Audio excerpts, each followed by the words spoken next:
This video is powered by the pros at Pascal Air Plumbing and Electric. Arkansas owned, Arkansas operated. GoPascal.com. Oh, you got to come prepared today. You got to come prepared today with the overbite while you're dancing, a little dice throw, a little groove action today, because today is the one and only Daryl Hall's 77th birthday. John Oates is a ripe, young 75 years old. I don't know when his birthday is. But yeah, we might have a little bit of them coming back. And speaking of Hall, Grant Hall is with us here on Halftime. Usually I would throw in the term no relation after that, Grant, but I've never asked that of you before. Grant Hall, Daryl Hall, relation? No, but you know what? I'm 2 years younger than he is, and we one time, my wife and I saw them perform a free concert in Lot 56 down there. You know where you park for the football and sometimes basketball games. What year and it was great. You mean at Arkansas? This happened at Arkansas? Yeah, a free Daryl Hall concert? It was associated with Walmart somehow. You know, the Walmart week where they have the stockholders and all that, but they had it out there as a free concert. And I don't know, maybe it was 15, 20 years ago. But how cool.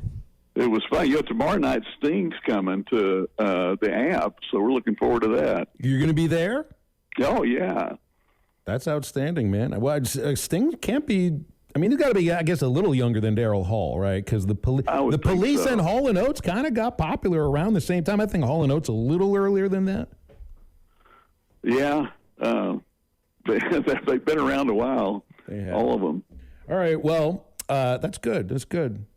I learned something today about Northwest Arkansas. I'll never view Lot 56 the same way. Okay.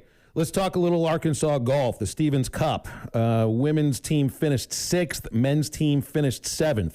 Disappointment, success, or about what's expected?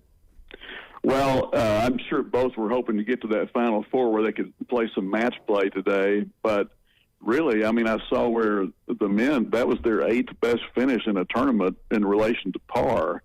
So they just ran into a lot of other good teams there at a course that's not their home course. You know, Arkansas's men and women dominated here last week at the Blessings. So they've had a good fall, and now they'll get ready for the spring. But John Daly Jr. had I think he was 10 under. He had a really good tournament. He's had a couple of them in a row now. How old is John Daly Jr.? Is he does he have the talent to make it on the PGA Tour?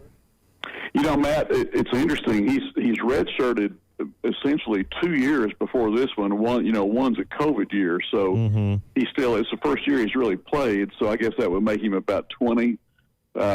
His dad played 3 years at Arkansas and then turned pro early, and it's two totally different. You know, John is, I think, double jointed, and you know how far back he takes that golf club. His son takes it back not more. He reminds me more like a Steve Stricker swing. You know, he doesn't even go back to a parallel really, but good player and good putter.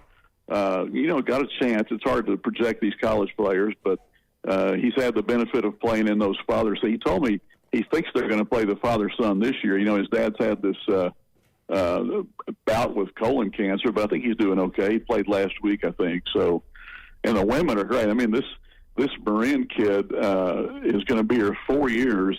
Talked to her dad quite a bit last week from Columbia, and she's staying the 4 regardless of how good she is. So that's good news for the women's team. I got to double check something here. You said John Daly is double jointed. Where? And I mean, has he talked about this before? I was unaware. He says he takes that golf club back until he can see it out of the corner of his eye before he comes back around, which is ridiculous. Nobody else does that. No one. I've never seen anybody take it as far back, almost to the ground. And now some of the early Hogan photos, he took it back a long way too, believe it or not. But one time at Augusta, I was walking with John's dad, and he turned around, and it's almost like he could turn all the way around like an owl. So I think he was double jointed too, and and Big John's a field goal kicker. I mean, a pretty good one. That's right. Yeah. He kicked one for fun a couple of weeks ago. You might have seen. I think he was on the high school football team though. Like he kicked for him. Yeah, that's right. Yeah, it's October. You can't. It's not an owl. He turned his neck around like the Exorcist, the little girl in The Exorcist. It's the right month. John kicked one the night before he won the PGA, and what was it, 91? When was it he won it? His first PGA championship At Valhalla? at Crooked Stick. Okay. And so he went to the Colts game that night and went out there. I think kicked a 50-yard field goal. Barefoot too. He kicks barefoot. Yeah. He's all about long distance, no matter what he does. I mean, I would like to see John Daly in a softball hitting competition. I've seen some of these guys do like home run derbies. Yeah, it's like Kevin McReynolds hit the longest golf drive I've ever seen. He was known for prodigious baseball shots. But I think the one the other day, did it look to you like John kicked that left-footed? Oh, I thought it was his right foot. It was. It looked like it just up there at the high school field. Yeah, but it was. He still got it. Maybe I was looking at it backwards. I don't know. But hey, Phil, some baseball stuff for you. I saw where Bruce Bochy got his 49th postseason win. That's 5th all time. And then Alvarez has, 4 homers? He's got 10 since 2019 in postseason. So he's out of control. And then Evaldi, I saw this interview with him in which he said he got 12 or 13 hours sleep the night before. Evaldi is 6-3 with a 2.70 in postseason. So I guess that's the secret, kids, is get 12 or 13 hours sleep if you can before. Billy Napier brought that. Hey, Grant, Billy Napier brought that up. I think it was yesterday or Monday in his weekly press conference about things that they're trying to feel. But Florida's been good at home, not good on the road, and so that he's. I don't know if he's blaming it on sleep. That's just their next. That's their next. Thing they're trying to fix it with. Yeah. Why sleeping I think they've more. lost, 12 of the last 13 on the road or something. And so they're going to try to change up the pregame stuff, do anything to always change a losing game, right? Seager's got 14 postseason home runs. Not Bob Seager, but the guy that plays for Texas. And, man, Bochy's just he's got a good luck charm or something. Those 3 he won with the Giants, and he's 68 years old, I think, and of course he walks with that limp, but he's still young in heart and mind. Oh, I love Bochy. I think wasn't his nickname Buckethead when he played in the big leagues. He literally had the biggest head in the game. He had so for years I think he caught with the Padres, and I think he was traded, and they couldn't find. There was no other helmet to fit his freaking head, so he actually took his Padres helmet to the next team, and they spray painted it. He was like the only guy that ever had to do this before. I think his nickname was Buckethead. It's like Tom Rathman for the 49ers. His helmet was so big he had to wear 2 helmets on his head. Yeah. But he's also Grant. He's also a great manager. I mean, aside from the jokes about the size of a guy's head, the San Francisco Giants had never won a World Series before he took over. Now they've won 3. The Texas Rangers have never won a World Series. Not to say they're going to this year, but they look like they've got a good shot at least to get there. They thought they had the one in 2011. In fact, I was sitting in St. Louis in Game 6 amid some Rangers fans in center field, and I was getting ready to go congratulate them, and then David Freese did his heroics in the 8th and 10th innings. Lo and behold, they got to Game 7, and Carpenter beat them the next night, and so they're still after it. But, I looked at Bochy's his playing statistics the other day, and he played like 9 years, and I think the most games he ever played was about 55 or 60 in a year.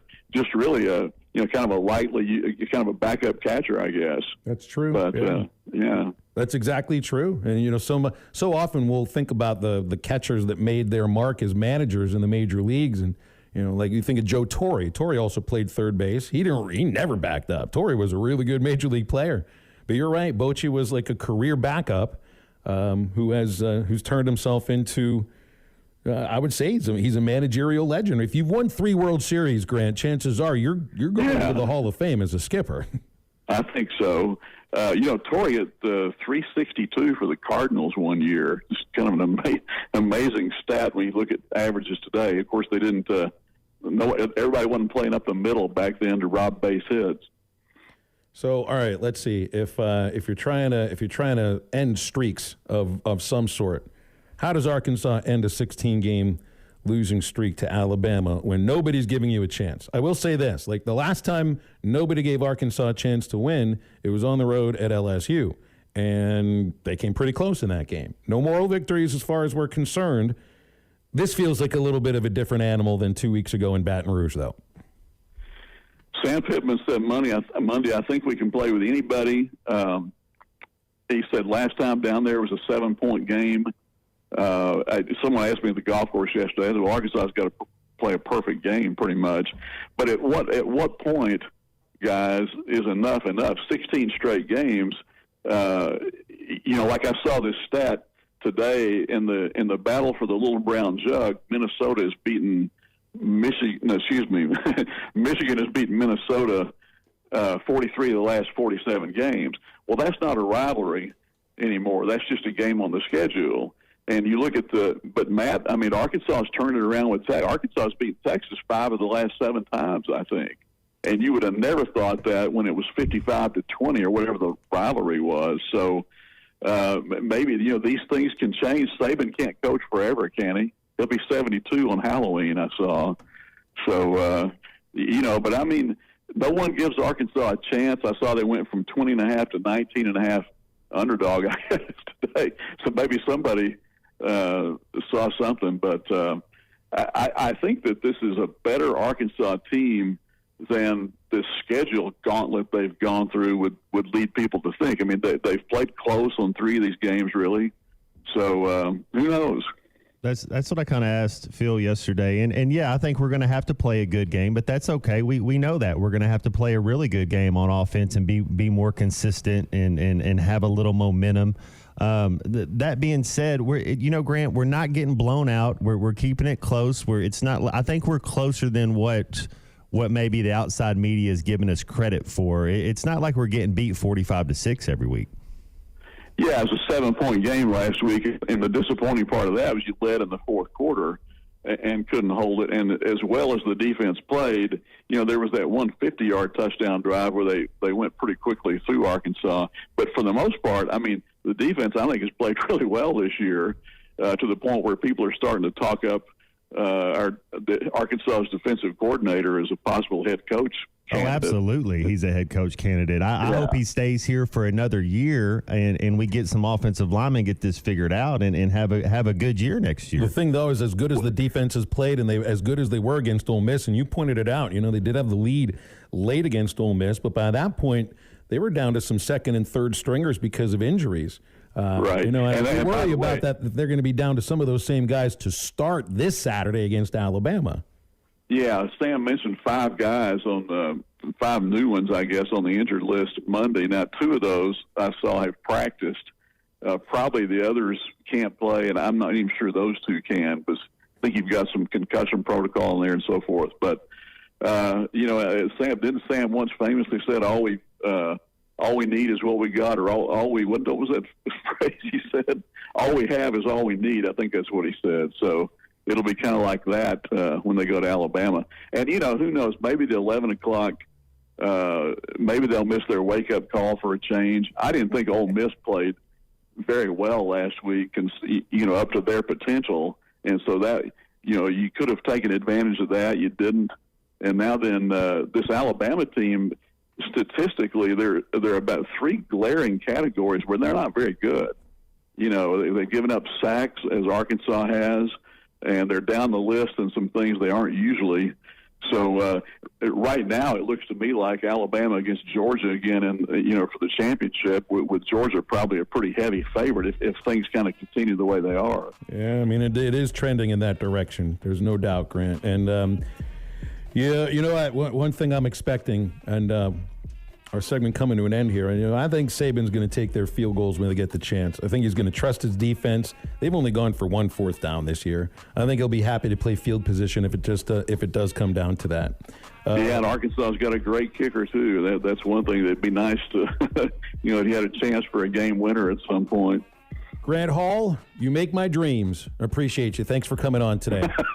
Thanks, guys. See you. BetOnline is your #1 source for all your betting needs. Get the latest odds, lines, and matchup reports for baseball, boxing, golf, and more. BetOnline continues to be the fastest and easiest way to place your wagers, including live betting and your favorite casino and card games available to play right from your phone. Head to the website or use your mobile device to sign up today and get in on the action. Remember to use our promo code BELIEVE, that's BLEAV, for your 50% welcome bonus on your first deposit. Bet online, where the game starts.